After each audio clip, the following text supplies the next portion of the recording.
Good morning. Let's start our session.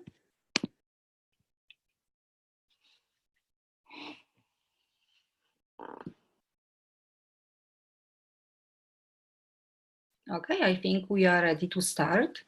Okay, that's mean welcome. This is the first session this week. I hope you did enjoy the pre-recorded session last week. Okay, that's mean what we will do today. Today we have to cover section 3.4 and 3.5, okay? And we also have in this week one more section, 3.7. And I think I sent an email saying that Dr. Bank will run his session on Wednesday, but I think he just informed me that he did put pre-recorded session for you. That means this week will be just the session with me, and the Wednesday session is pre-recorded and posted for you on Canvas. Okay. Also, what we did this week in terms of the quizzes, assignments, you do have a weekly quiz, like a weekly assignments, midweek quiz, self-assessment quiz, and midweek self-assessment and a weekly quiz for section 3.4 and 3.5. And I don't know, for some reason, I thought I will separate section 3.7 from this week and still offer you a self-assessment quiz and weekly quiz, but as an extra credit. That means I think you will enjoy that, which means you have to take 2 self-assessment quizzes and 2 weekly quizzes, but one of the set for section 3.7 is extra credit. Yeah, okay, I think you will like it. You probably saw. You will not have midweek quiz, just one midweek quiz, but self-assessment and weekly, okay, for section 3.7. That means you may even, after today's session, you may check the pre-recorded, you may try to learn the stuff, you still can ask lots of questions, as always, but yeah, you will have extra points. We always need some extra points, I know. Okay, that means let's start the session. I believe that's all of my announcements. Or actually, maybe one more. This is the last week before midterm 2. That means I'm assuming that everyone has an appointment at Examity, because of course, we do not recommend the late booking. It's crowded and you may not have prefer like the time slot that you prefer. That means make sure, and of course we will still have next week review sessions for the material for the second midterm, which is everything what we cover after midterm 1.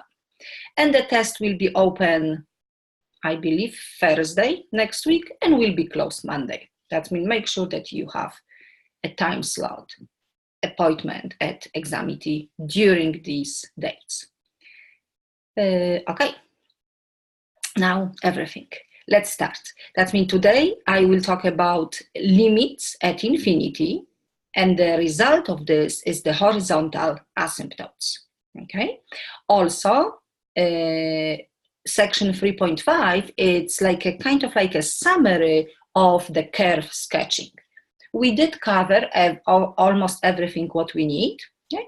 And we will try to like sketch the curve or recognize, based on the certain condition, recognize the graph of the curve. Okay, let's start.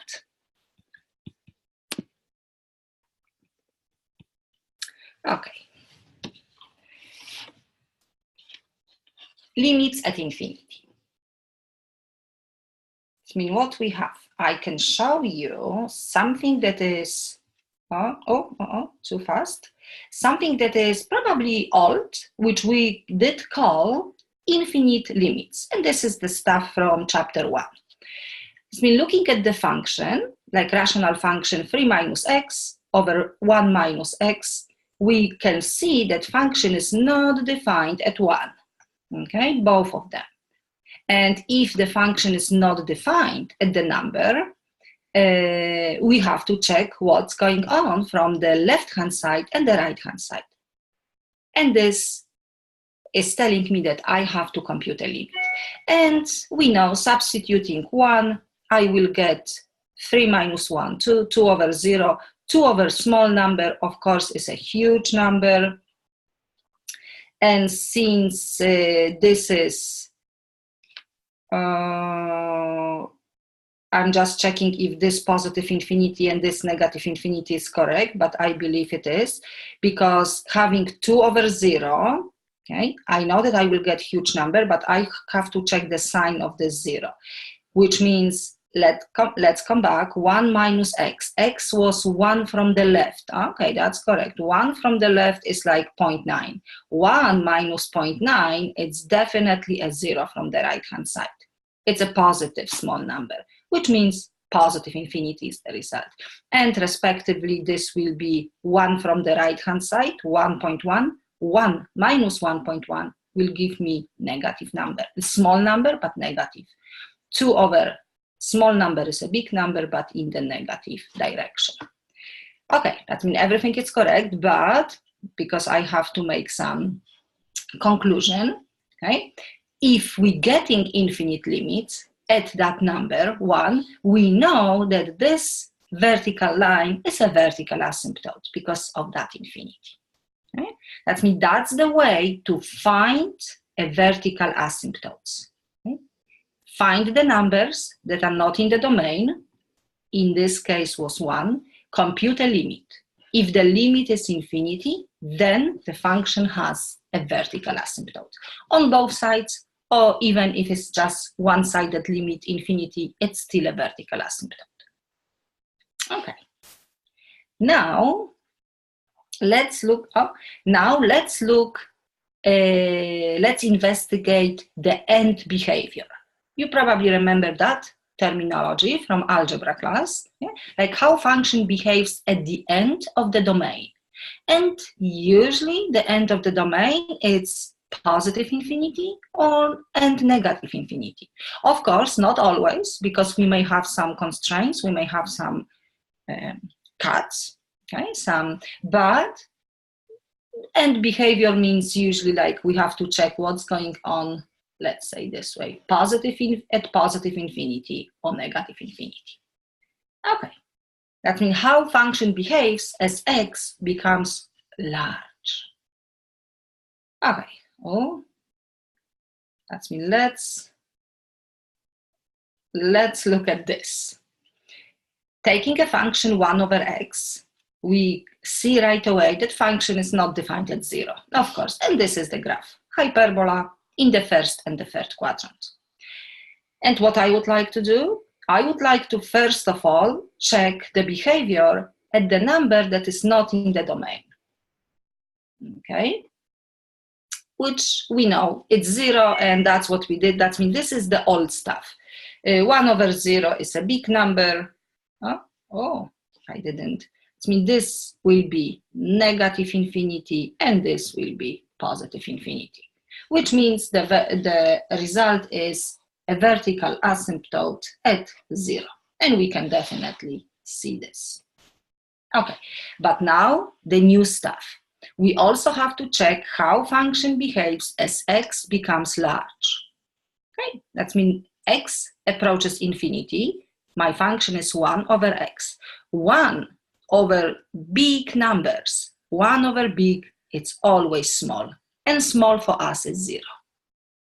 1 over big in the negative direction, it's also 0, but we're approaching 0 from the below. Yes, we can see from below because we're approaching from the negative numbers or from the positive numbers. But since we do not have positive 0 or negative 0, we will just say 0. Okay, that means this is theoretically almost everything for today. We will look, yes, at more complicated functions, but that's the limits at infinity. And please remember, 1 over big is always small. 1 over small is big. That's kind of like informal way to compute a fraction. But what this means in terms of the asymptote, if the limit at infinity is a finite number, 0 also works. That number is a horizontal asymptote. I didn't type this. I can say, and of course, this is always the y value. Y equals to 0. It's a horizontal asymptote. Horizontal asymptote. My writing is. That please is the other way. If the limit at infinity is a finite number, then we do have, and we can see horizontal line y equals to 0. It's definitely an asymptote. And this is just the definition of the limit at infinity. Let f be a function defined on some intervals, like let's say from a to infinity, and we're looking, because we have to have the end domain. And then we're looking how function f of x behaves at infinity. And if we see that the function is approaching, it's tending to be closer and closer to a number, that number, of course, is the value of this limit. And I have on my other slides, but I can say that this line L, it's a horizontal asymptote.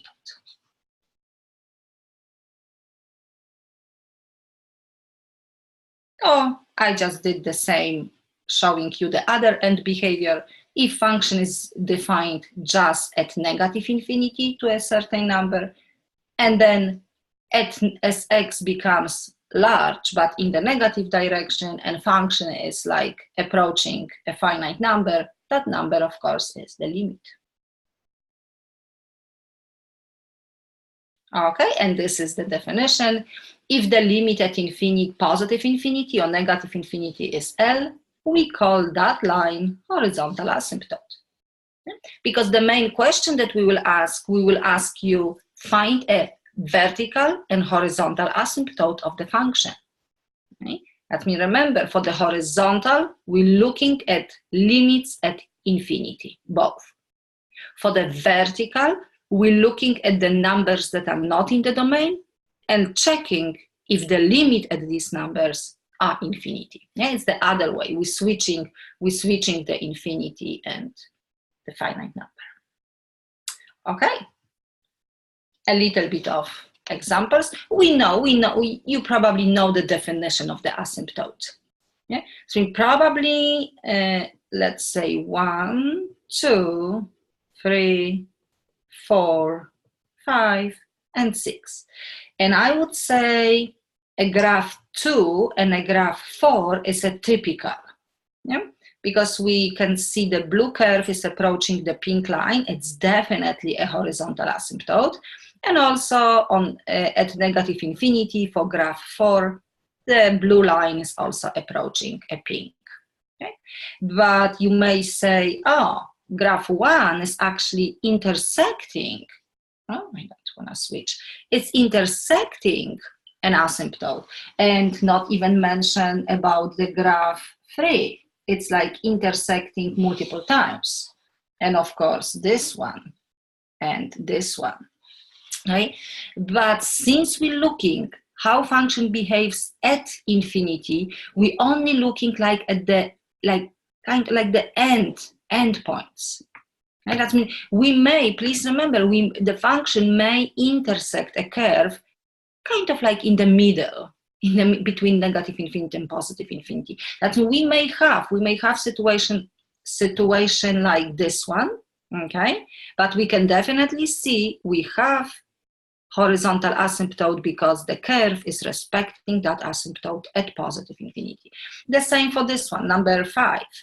We have intersection, but at negative infinity, function is respecting this line as a horizontal asymptote. Number 6 is actually showing me that we have 2 different horizontal asymptotes, and this is the result of the different limit at negative infinity and different limit at positive infinity. And again, we may intersect in the middle. Okay? And of course, number 3 is funny because we intersecting infinitely many times, but the blue curve, it's kind of like a snake, it's getting closer and closer It's like oscillating between positive and negative numbers. Oh, I mean, not between positive and negative, because I assume that that's the x-axis. Like between numbers greater than L and less than L, however, is definitely approaching the line L. That means it's still, line L is a horizontal asymptote. Okay. If we will compute a limit, we will definitely get limit at infinity of this function being L. Okay, that means now what we will do, we will start to compute a limits at infinity. I hope we understand the concept. We will start with this one, which we will take this as a tool. Okay, that means if we have the function of the form 1 over x to the power of any positive number, like x to the power of 1, 2, 3, 4, I mean any number, fraction, rational, irrational, any number, but must be positive. Because when I will take x to the power of negative number, like let's say negative 3, this becomes x cubed, and that's different. Okay, that's different situation. I really have to have that x, that big value in the denominator. Okay, that means 1 over x to the power of any positive number, okay? Which means if x is infinity, 1 over big numbers is always 0. That means we will know this limit right away. And the same situation at negative, because if x is huge but in the negative direction, doesn't matter, 1 over big, it's again small, it's 0. Okay? I can even write this, 1 over big, and could be positive big or negative big, it's always small. Okay? And I can write this way, but it's really informal. Okay, that's what I'm saying. 1 over huge number is 0. Yeah? For example, like probability, if we, I don't know, taking part of the lottery or playing some games, to win something, always the chance is 1 over infinitely many chances. Yeah, 1 over 1,000 of like possibilities. And what are the chances to win? Of course, 0. Yeah? That's kind of like, I like this fraction. 1 over big is small. Oh, of course, 1 over small is big. But for this one, we have to know, we have to distinguish the difference. We have to check if it's positive, negative. That means these are kind of like good tools. Yeah? Of course, the limit notation is needed. Okay, that means let's use this and let's compute more complicated limits. Example number 1. Limit x goes to infinity, 1 over x minus 5. Okay, maybe I can ask you a first question. Do you know what will be this limit? X is huge. And we do subtract, I mean, we have minus 5, correct? But infinity minus 5, it's still infinity. It's still huge. That means 1, because I don't have any x on the top, 1 over huge number, 1 over big, of course, is small. That means the answer is 0. But showing you a little bit of algebra, what I will do, I will look at the leading term in the denominator, which is x, and I factor out. That's because when I multiply, x times 1 is x, and x times 5 over x, I can cancel out, is still 5. Okay, but now what I have this number, 5 over x. I might have any constant. If x is in the denominator, x is infinity, this will always go to 0. 5 over huge is small. And then 1 and 1, and I also have 1 over x, which we know that goes to 0. That means this limit is simply 0. You don't have to really do this algebra, but that's the way to show, yeah? To factor out the common, I mean the leading term. Okay, I have another one. 2x minus 1 and 4x squared plus 5 in the denominator. That means now we do have a problem because x is huge number, infinity. That means I theoretically have infinity on the top and infinity in the denominator. infinity over infinity. If you will take a calculus 2 with me, I mean with any instructor, you will probably investigate this limit a little bit further for calculus 2, yeah? But for now, we can still do it, yeah? Because infinity over infinity, it's one over, it's one of the indeterminate forms. We do have 7 of those in mathematics. Yeah? But infinity over infinity is one of them. But we can deal with this one, easily. Okay. But we can, it's infinity over infinity, it's a huge number over huge number. We can still see a difference based on the leading function. Let's see what will be the answer. What I will do, I will simply look at the, yes, Sanjay, the answer is still 0. But let's see at this algebra. This is the leading function, and this is the leading function on the numerator and denominator, respectively. Let's factor out. I mean, I'm factoring out x, and I'm factoring out x squared. X times 2 is 2x. X times 1 over x, of course, is 1. And the same, x squared times 4, 4x squared, and x squared times this fraction, I can cancel out, and I will get 5. Okay, and now let's see at our limits. That means 1 over x, definitely 0. X is infinity. 5 over x squared, definitely 0. And 2 and 4, finite numbers, no problem. And what's left? X over x squared.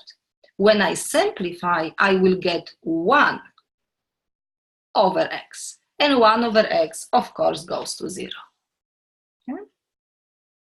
Okay, that's mean what I'm showing you the algebra, I'm showing you, but what I want from my students, I want from my students to realize the pattern. Okay, when we have a rational function, and if the denominator has greater degree, like this one was 1, this is just 0 degree. This is second degree versus 1, denominator winning. Fourth degree versus third degree. Okay? We will always get the limit 0. Yeah? If limit is at infinity, of course, I'm just talking about the limits at infinity. Because let's look at the third one.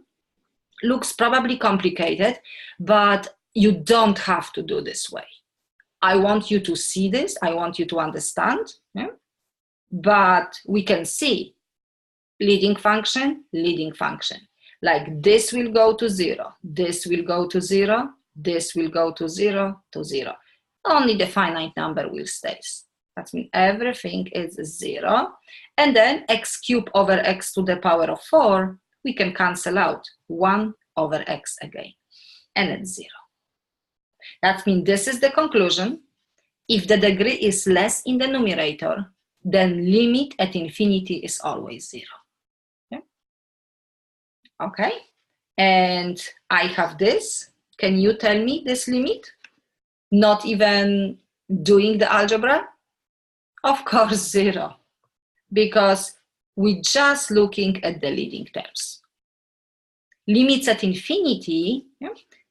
Based on this algebra, you can notice that only the leading functions, leading terms are the most important one, because the rest of them, through the algebra, they will become 0, they will disappear. But the leading functions are taking a lead. They are telling me, yes, what to do. That means if the degree of the denominator is greater, always 0. Please remember. And of course, talking about the horizontal asymptote, for all of them, for all of the functions, line y equals to 0 is a horizontal asymptote. That's the output, that's the conclusion with respect to the asymptotes. Okay, now another set of examples. This one. Limit at infinity, 3x plus 5, x minus 4. Okay, that means now we do have the second case, I can say this way. And we do have a problem because the degree is identical. Yeah? It's x to the power of 1 and x to the power of 1. And we still don't know, probably the limit is not 0 because none of, like, denominator is not winning in terms of the degree of the polynomial. But what we can do, I can use exactly the same tool.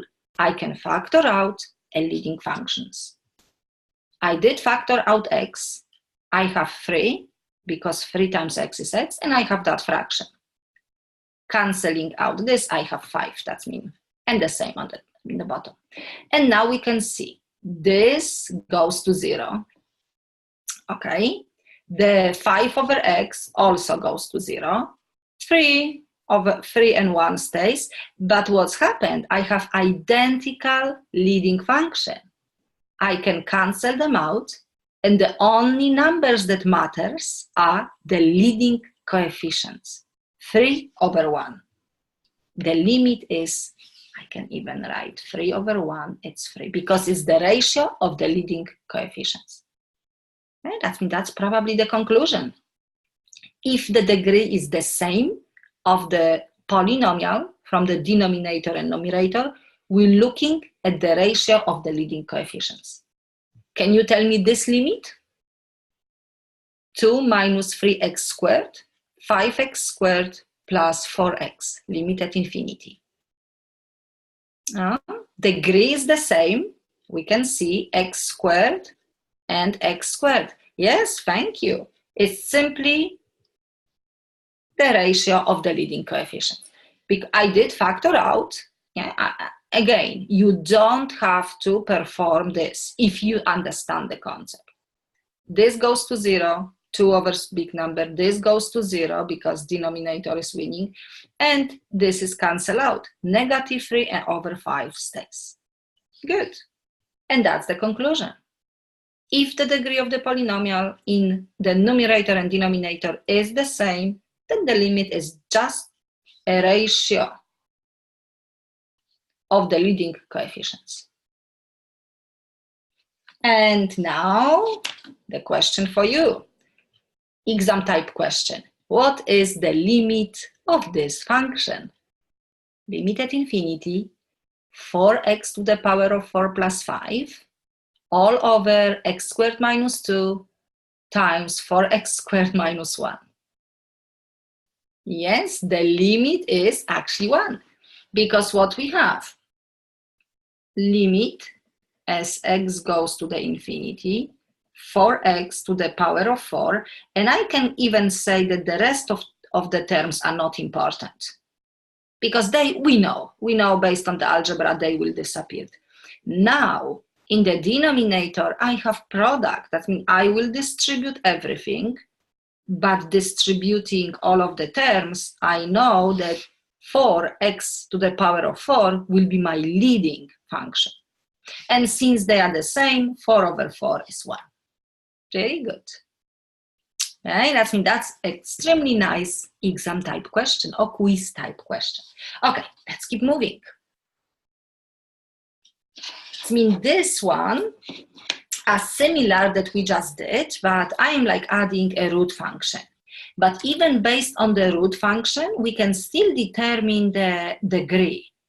It's not a really rational function, because rational function is just the ratio of the polynomials, but I can still use the same tool. I can identify the degree of the function from the top, and I can identify the degree of the function from the denominator.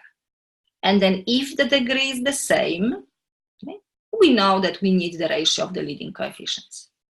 That means what we will do, I will try to factor out, or maybe, hang on, maybe you know the answer. Do you know the answer?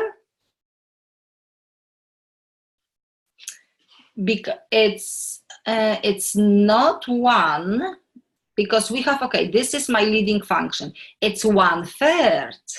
Yes, Sydney, really good. Because I'm circling the leading terms. We know that only them counts. That means I have x, and I have square root of this. Okay? That's my, and now since x goes to positive infinity, everything is positive, I can simplify. Square root of 9, it's 3. Square root of x squared is x. And I can cancel out x because, of course, that's the same degree. The final answer is 1/3. Yeah, that means this is the way to do.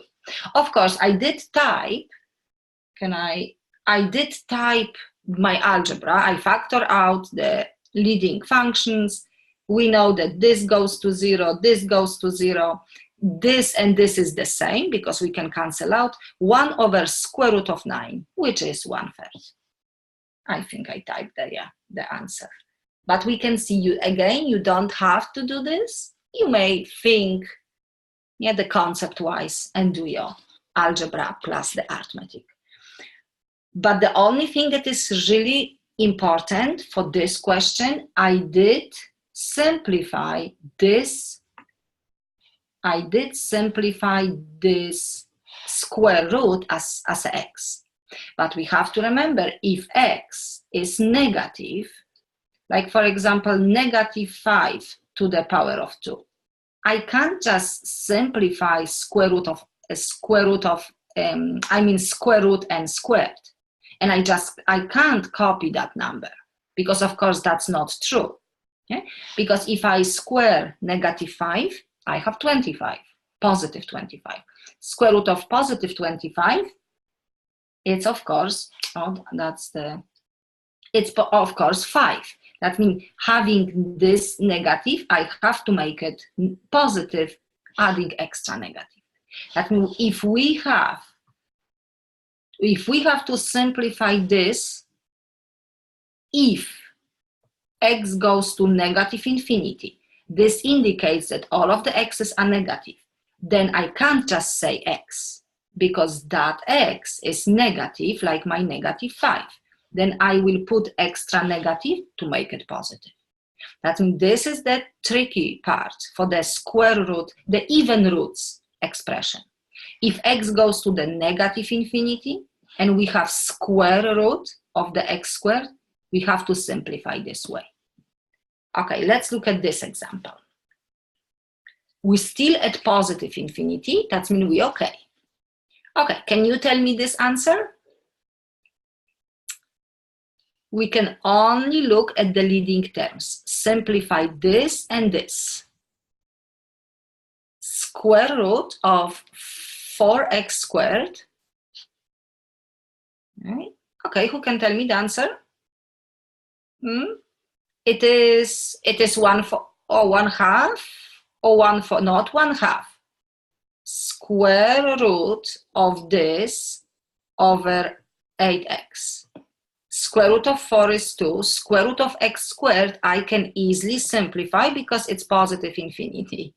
Okay, and then 2 over 8 is 1/4. Okay, now my next example is the same function but at negative infinity. Okay, of course we should have limit here. Okay, that means we're doing exactly the same thing. 4x squared square root, this is not a problem. And of course my limit, because as soon as I have x, square root of 4, no problem, 2. But now square root of x squared, as x is negative number, I have to put negative x. Okay, let me remove this because I do have. And now we can see the result is the extra negative, because we can cancel out x, but we will have negative 1/4. And I do have this definition. Okay, I can use maybe different color to box this. And please remember, please use this. If it's just positive numbers, it's fine. If it's negative numbers, we have to do this way. Or we may use the most general form, absolute value, for all of the numbers, because absolute value will always give me a positive number. Okay? So remember number 9 and 10, that's the difference. Okay, let's look at a few more. Yeah, I have some of them. Oh, okay, some of them are tricky because I'm like Okay, I can show you. Okay, 11, you should give me the answer for 11. We have cube root. Cube root of 8 is 2. Cube root of x to the power of 6 is just x squared. No problem, we are at positive infinity. And actually, this is even odd root. That means we don't even have to do this. Okay, the answer is 1/2. Right? Nice and easy. Now, who can tell me 12? The fifth root of 32, I can tell you, is 2. And the fifth root of x to the power of 5, of course, is just x. Limit at positive infinity, 1/4. Okay, now we have to be careful because we have square root, the even root, and we have negative infinity. Can you tell me that answer? Oh, it's 4/2 is 2, but we are at negative, yes? Really good. Okay, I can tell you that this one is slightly tricky, and I can show you why. And maybe also 15. Okay, let's do it. Okay, let's do it step by step. Because we are at negative infinity, we have to be careful. So what we have, square root of 9, of course, is 3. And now I have square root of x to the power of 6, and I have x cubed. That's my leading functions. I only look at the leading functions. Okay, and now, because we do have, can you see, we do have a negative infinity. However, oh no, we can still, okay, that means we have to remember that this number is negative. Okay, that means when I have to, in order to simplify, if this number is negative, I have to make it positive. That means adding this extra negative, I will make it positive. But what's happened with the degree? Square root of x to the power of 6 is actually x squared. Yeah, because simplifying x, I mean 6 divided by 2. Oh, hang on, it's 3. It's cube. Okay, okay. That means this one, it's still okay. 15 will be tricky because I was thinking about the even power. Okay, never mind. This is the point that if this is negative infinity, we have to put, it looks like negative x, but we know that it's positive. Okay, and then x cubed and x cubed is gone. Negative 3 will be the answer. Okay, let's look at this one. Limit as x goes to negative infinity. This is my leading function from the denominator, no problem. Now what I have square root of 16 is 4. And square root of x to the power of 4. I know that x is negative, then I have to make it positive. And square root of x to the power of 4 will simplify to square. That's what I was trying to I don't want to switch the slide. And now, even if I have this negative, that square is canceling out. Because squaring a negative number, of course, is positive. It means the answer is positive 1/2. Okay? That means this is like a tricky part. And we can see, even looking at the original function, I have x to the power of 4.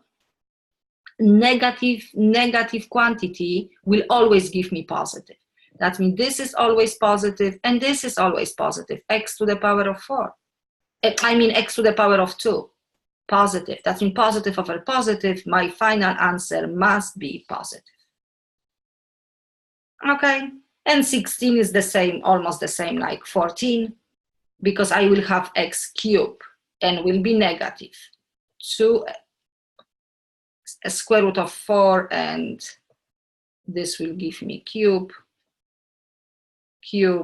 negative half. Okay, that means 15. It's a little bit tricky. Hey, that means you can practice these problems again, but you know the definition and the limit, algorithm. Okay, what else?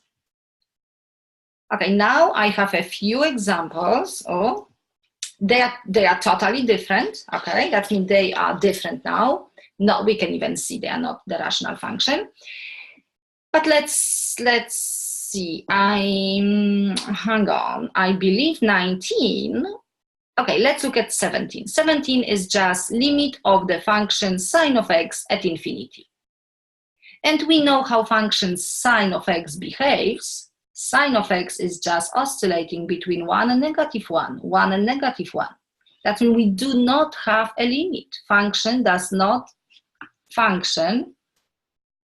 not exist, doesn't tend to like approach one number. So please remember, sine of x and cosine of x at infinity, we don't have a limit because we can't really say plus or minus 1. No. Okay, now sine of 1 over x. I can, since sine is a continuous function, I can focus on this limit, and 1 over big number is small, that means it's 0. Sine at 0 is 0. This one is nice limit. Okay?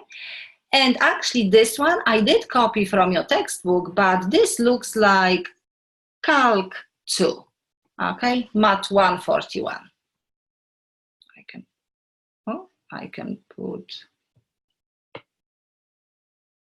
Calculus 2. And that's, we will talk about this next semester. Okay, but just a little bit of limits at infinity, how they behave. This one doesn't exist, this one is 0. And also what we may have, we may compute a limits at infinity, positive or negative, and actually get infinity. Okay, that means I can show you a few examples. In terms of the asymptote, this means that the function will have no asymptote. Since the limit at infinity is like not a finite number, then we do not have a horizontal asymptote. And let's see what kind of function. Oh, I have this set. Of course, x cubed. We know how function x cubed behaves. X cubed is simply like that. Okay, and as x goes, it's when x goes to positive infinity, when I cube the values, it's also positive infinity. As x goes to negative infinity and cube the negative numbers, I have negative huge numbers.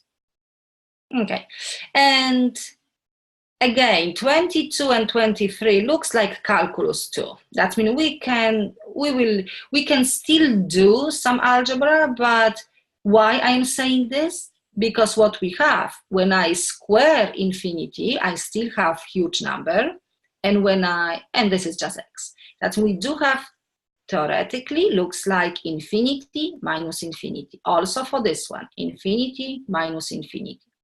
And you remember, I just said that infinity over infinity is an indeterminate form. Also, subtracting infinities is indeterminate form. Because we don't know, like, what is the weight of these infinities. If the first one is bigger, I don't know, we have to investigate, then the answer will be infinity. If the second one is winning, if the second infinity is bigger, then the answer is negative infinity. If both of them are like similar, then we may probably get like a finite number. Or if both of them are identical, I can get 0.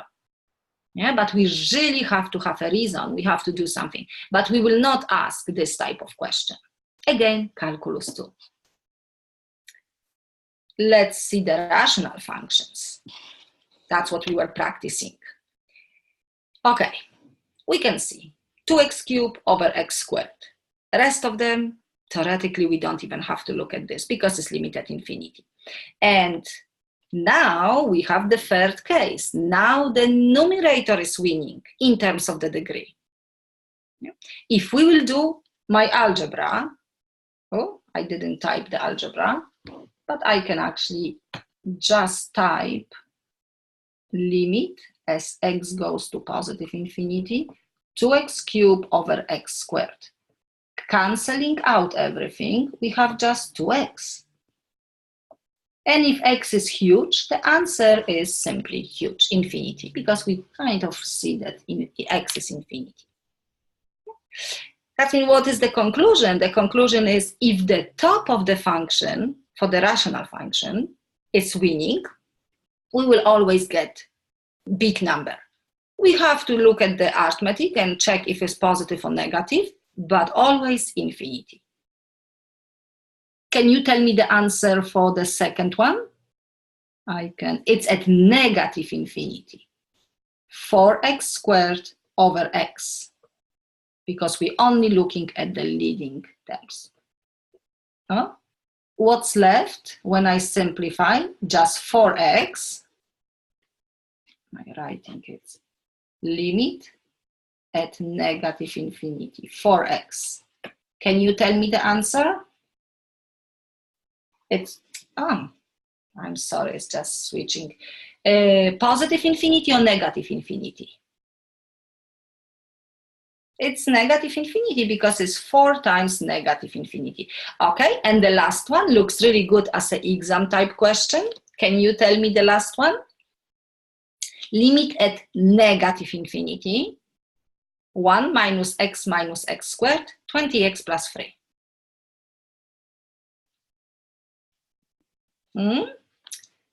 This is my leading terms. Okay, and x is negative infinity. X is negative infinity. When I cancel out, I have negative x over 20. Can you tell me? And x is negative infinity. That means what is the answer? Positive infinity or negative infinity? It's positive infinity, because you have to think that you will substitute a huge negative numbers. Negative infinity and the negative in front of the x is giving me positive. Over 20, we don't even look at the constant numbers, if x stays on the top. That's also nice, a little bit tricky. Okay, that's mean I believe we do have, we will skip this question. I did cover all of the types of the limit at infinity. And remember, when the answer was a finite number, all of these numbers are horizontal asymptotes. And for the practice, horizontal and vertical asymptotes, you can check the video practice with Kasia, because I did put one together. Okay, we'll skip this one. But what we also have, let's look at some summary of the curve sketching, okay? And I can show you how we can ask you the questions. Summary of the curve sketching. I do have the guidelines for the curve sketching. When you will get, for example, formula of the function, okay, we always have to investigate the domain, x and y intercept, vertical, horizontal, and sometimes a slant asymptote. That means this is the new stuff, which I will tell you in a minute. And this is connected to a function. Now, the first derivative. We have to find the critical numbers, intervals of increase, decrease, and the local extreme values. This is related to the derivative. And now, concavity, inflection points, of course, is related to the second derivative. Okay. And also symmetry, we do have an odd and even function. That we can also, I can also say, because I can remind, we probably know the symmetry, but I can say the definition. And now, having all of this information, we can sketch the graph. And you will, of course, practice a lot. Let's see what first I have. Symmetries. That means we may have a function that is called even function. Even functions are symmetric with respect to the y-axis, okay? Which means the value for x is identical like a value for the negative x. Yes, f of x equals to f of negative x. And we can see, for example, x to the power of 2, x to the power of 4, absolute value of x, and cosine of x. That's even functions. Like we know parabola x squared, symmetric with respect to the y-axis. Yeah, this is just x squared. We know absolute value of x. Okay, symmetric with respect to the y-axis. The same values, yeah, for -2, for example, and for +2. That means for positive and for the negative numbers. The same value. Okay, that means that's even function. We also have odd function. Odd function is a little bit odd, I can say, because it's not symmetric with respect to x. That's what we will probably all answer. Odd functions are symmetric with respect to the origin. And this, saying this, we can explain this symmetry the way that if I have the graph, which is odd, yeah, and if I will rotate this graph 180 degrees, I will have the same graph. And one of the best examples, the easy one, is x cubed. I mean, you have to kind of imagine that I'm rotating this like 180 degrees, which I will have exactly the same position, the same graph. That means this is called odd functions. X is odd, x cubed, x to the power of 5 looks almost like x cubed, a little bit slimmer, and sine of x, yeah, that's the odd functions. And definition, it's telling me that the value of x has opposite x values and opposite y values. That means negative f of negative x. What this means? If I have value for 2, what's the value for 2? Of course, 8. Okay, but now when I change for negative, we can see -2. Oh, the line, oh, excellent. I'm losing my graph. -2. Then I also have the negative in front of the value, -8. And that means that's both of the negatives. Okay, we know the symmetry. We will skip the periodic function, because periodic function, of course, has the same value for like every other numbers, like especially sine and cosine. Sine has the period 2 pi because every 2 pi we have the same value. Okay, and the slant asymptote. We have to know how to find the slant asymptote, which is just the line. Yeah, it's like a slant line with the slope. Okay, and the definition, of course, it's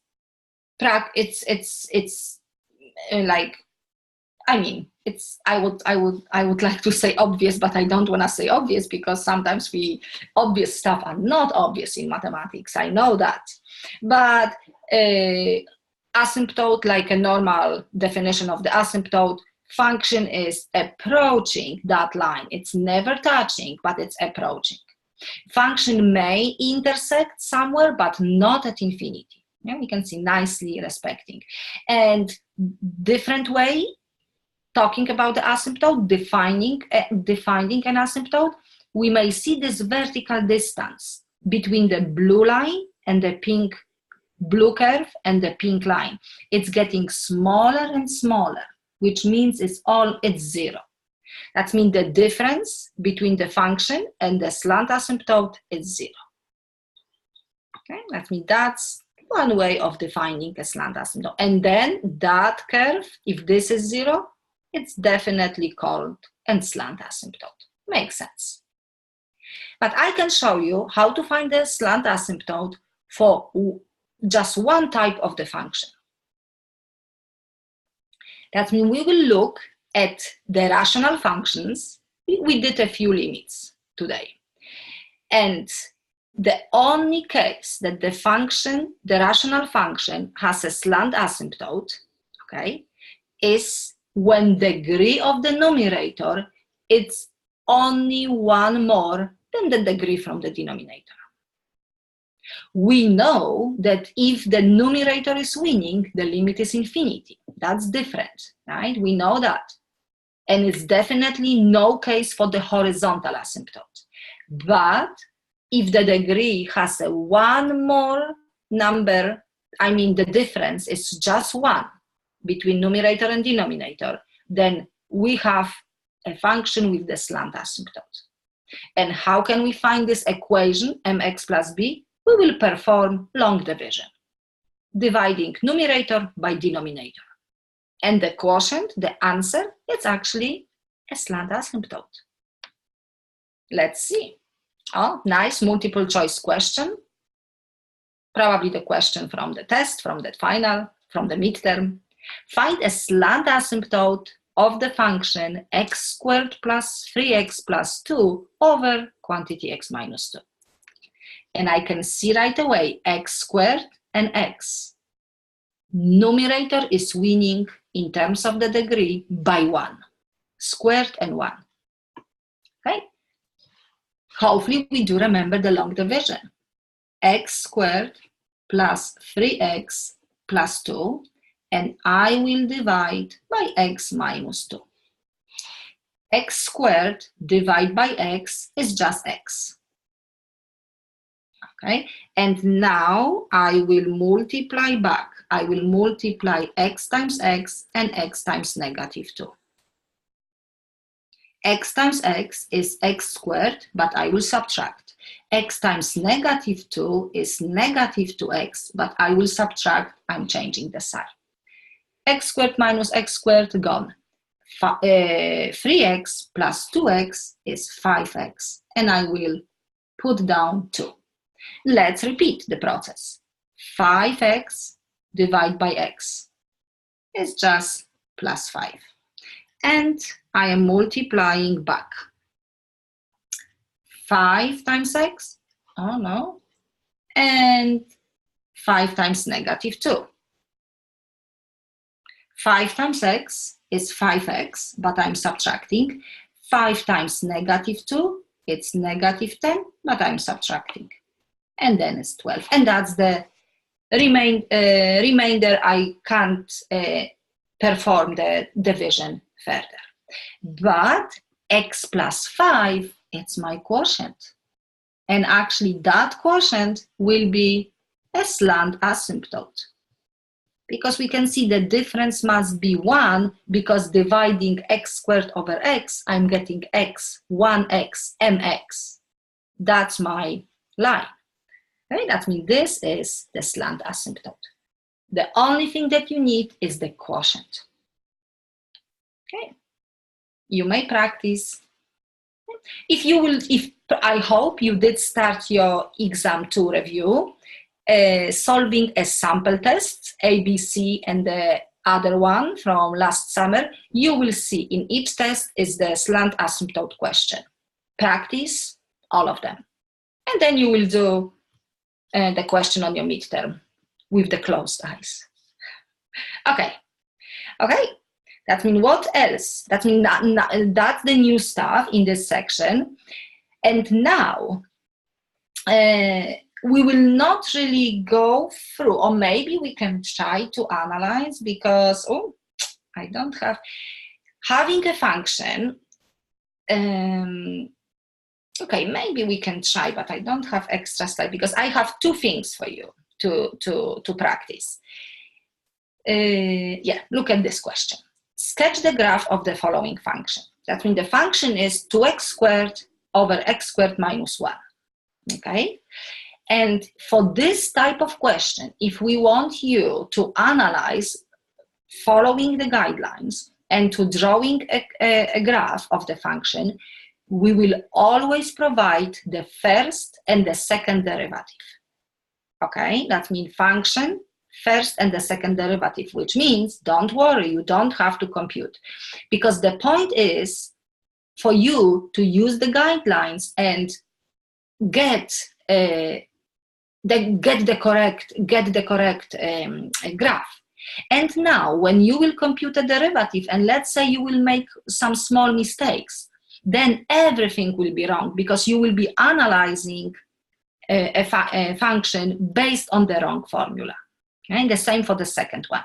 That's the reason that if we ask this question, we will provide for you the first and the second derivative. Okay, that means because I don't know if I have the slide, but I would like to, you can see the graph, you saw the graph. Let me add one slide and we will go through the guidelines. I know that you see the graph, which is not really good. I will just add a slide.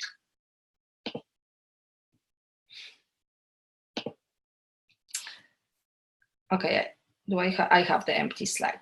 Okay, you see, of course, you see the graph. Maybe we can analyze based on the graph, but we shouldn't really see the graph. The graph should be on the other, or maybe I can, hang on. Can I do this? Oh, I can move the graph here and we can focus on analyzing. You kind of saw. Okay, but if you probably you don't remember, but it's okay. You have on the second slide in this session, in this section. Okay, having a function, first of all, we have to find the domain. Okay, and we can see the numbers positive and negative one are not in the domain. Okay, second of all, I need x-intercept, but x-intercept means that I have to substitute for y 0, and fraction is 0 if the numerator is 0. Numerator is 0 when x is 0, and always when x is 0, y must be 0 for the y-intercept because it's 0, 0. Okay, now let's check the asymptotes, which means I have to check the limit from the right-hand side of the function.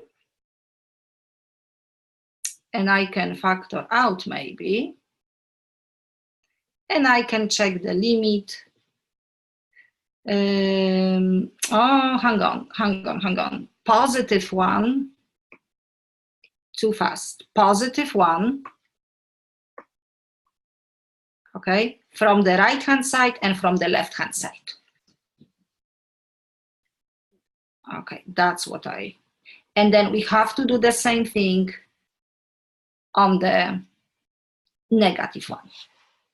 Okay, if x is 1, of course we have this will be positive number, this is positive, but 1 minus 1 is 0, but 0 a little bit more because it's positive 1.1 minus 1. That means this is positive infinity. And this one will be, of course, negative infinity because it's less than 1. My writing it will be negative infinity. And what this means? This means that the line 1 is a vertical asymptotes. That means the vertical asymptotes, it's definitely 1 and also negative 1. We will compute a limit at negative 1 from the left-hand side, and I will just put f of x because I don't want to copy a function. And now negative 1 will give me positive number on the top. Negative 1 minus negative 1, it's negative number, that's important. And negative 1 plus 1 is 0. Yeah, I'm looking, why this is changing? I'm looking at this formula.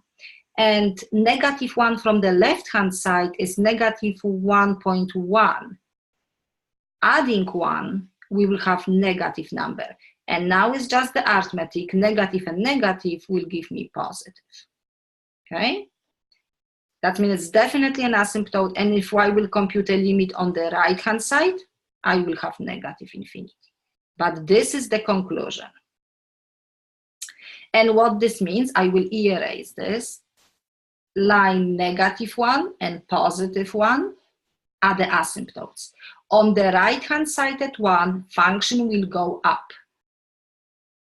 On the left-hand side at 1, function will go down. On the left-hand side at -1, function will go up. And on the right-hand side at -1, function will go down. Yeah, that means this is part. We still need missing the parts. You saw the graph, but this is the way to analyze. Okay, let me remove because I need more. Okay, now horizontal asymptotes. That was also on the list. Horizontal asymptotes are the limits at infinity. Who can tell me what is the limit at infinity of this function? 2x² over x². Oh, we just did this, the same degree, it's just 2. That means horizontal asymptote, it's y equals to 2. Yeah, also important. Okay, that we did a function. We analyzed the function. Domain, x and y intercept, vertical asymptotes, and horizontal asymptotes. Can you tell me, is this the case for the slant asymptote? No, of course not, because actually, if we do have a horizontal asymptote, we can't have a slant. Yeah, of course not. Okay, now the first derivative. We need critical points. Okay, that means critical numbers. Critical numbers are the zeros from the numerator and denominator of the first derivative. I mean, critical numbers is definitely 0 because that's the 0 from the denominator, and zeros from the numerator. Zeros from the denominators are 1 and -1. However, they are not in the domain. If they are not in the domain, we can't name them as a critical numbers. Okay? But in order to analyze, to make the first derivative test, I will put 0 and I will also put the asymptotes. I don't like this. Okay, and now let's analyze the sign of the first derivative.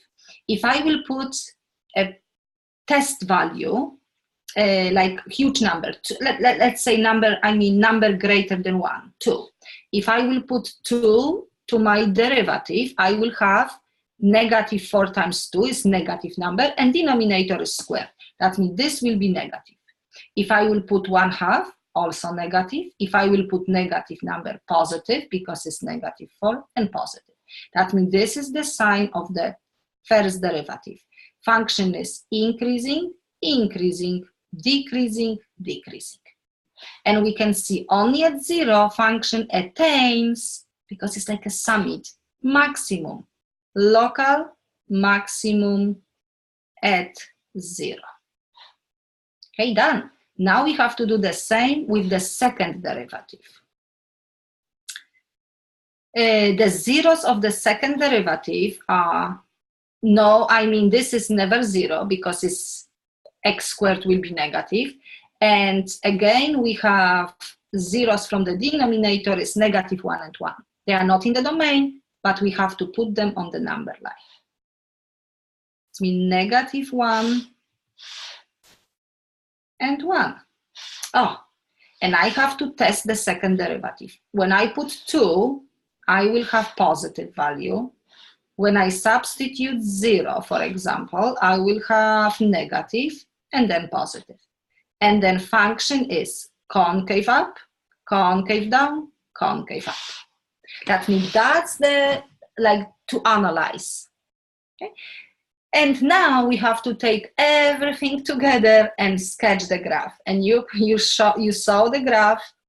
We can see asymptotes, horizontal and vertical, limits. Yeah, I'm respecting my limits, positive infinity, and so on. That's my local extreme value, maximum. Function is increasing and then decreasing, increasing, decreasing, concave up, concave down. Okay? That means this is the way to follow the guidelines and check each point. because we may give you, let me check, formulas, and we will ask you which graph match to the formula. And I know that the session is a little bit longer, but let's maybe do few questions like that you may expect on the test. Let's see, that means this one is the same way, but you have to go through the guidelines, analyze function, and sketch the graph. And I have the graph for you. Yeah, but try to get all of this information. I have another one, another set. We will skip this. For example, this one. Actually, this doesn't have a formula. Let's say this one. Okay? Identify the graph of the curve. That means this is a formula, and you have to tell me if the graph A or B or C, D or E is the correct one. That means we can start like from the beginning. First of all, like what is the most like good thing to look at this? Okay, maybe asymptote. Do you think this function has a slant asymptote? Yes, that means A is gone, because A and C is gone. A and C do not have a slant asymptote.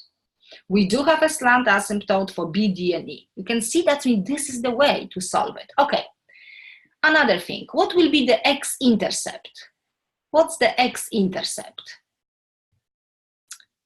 X-intercept, always the top of the fraction must be 0, because x-intercept means y is 0. If a fraction is 0, if the top is 0. That means x-intercept is 0. And if x-intercept is 0, the y must be 0.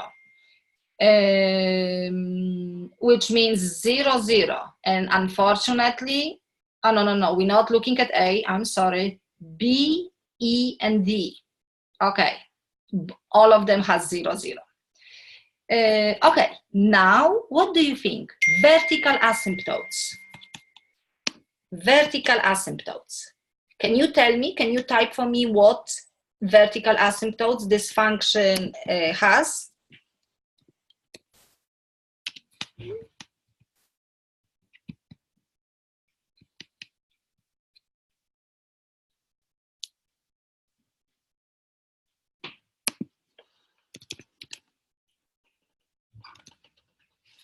One second. Yes, because the zeros of the denominator are -2 and 2, and computing a limit, you will probably realize that we will never cancel out that 0, and if we never cancel out, the limit will be infinity. That means 2 and -2, I mean, they are not in the domain, but they are vertical asymptotes. Okay, which one works? Actually, again, 2 and -2, 2 and -2, we do have an asymptotes. But what we can try, we can maybe try to find, because the functions behaves differently on different side of the asymptote. I will try to compute maybe just one limit, 2 from the right-hand side. And let's see if it's positive infinity or negative infinity. Because we can see this is 2, and from the right-hand side, function goes up, which means the limit should be in positive infinity. Function goes down on this one, and also function goes down on this one. That means if we will get this limit positive infinity, the answer is B. Let's try. You will help me. That means we don't even have to analyze fully. Yeah? Okay. X cubed. 2 cubed is 8. Now 2 plus 2 is 4, but that's not important. 2 minus 2 is 0. That means number over 0 is a big number. But this 0 is positive or negative. X is 2 from the right-hand side. 2.1 minus 2, it's actually positive. This is times. which means it's positive infinity. Bingo. This is the only graph with function having positive infinity at 2 from the right-hand side. And then we done. This is negative infinity, that means that's wrong and that's wrong. Okay, and we can stop. We don't even have to analyze like everything. Okay, that means this is the way to get from the graph, from the formula to get the graph. Okay, and we will probably ask this type of question. Okay, that means, and I do have more. You can see I have another one. I have, oh, this one even has the derivatives, but also the same thing. Okay, this one is similar. That means you may practice. Okay, please practice. I will put my video on. Please practice based on these formulas. Okay, and just get confident with the summary of graphing. Okay, that means that's everything for today.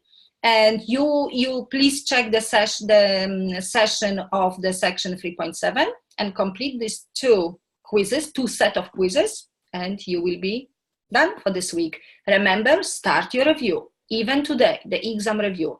Print the sample test, try to work it out, check the solution, and then repeat tomorrow, repeat day after, until your day of the test. Okay, thank you.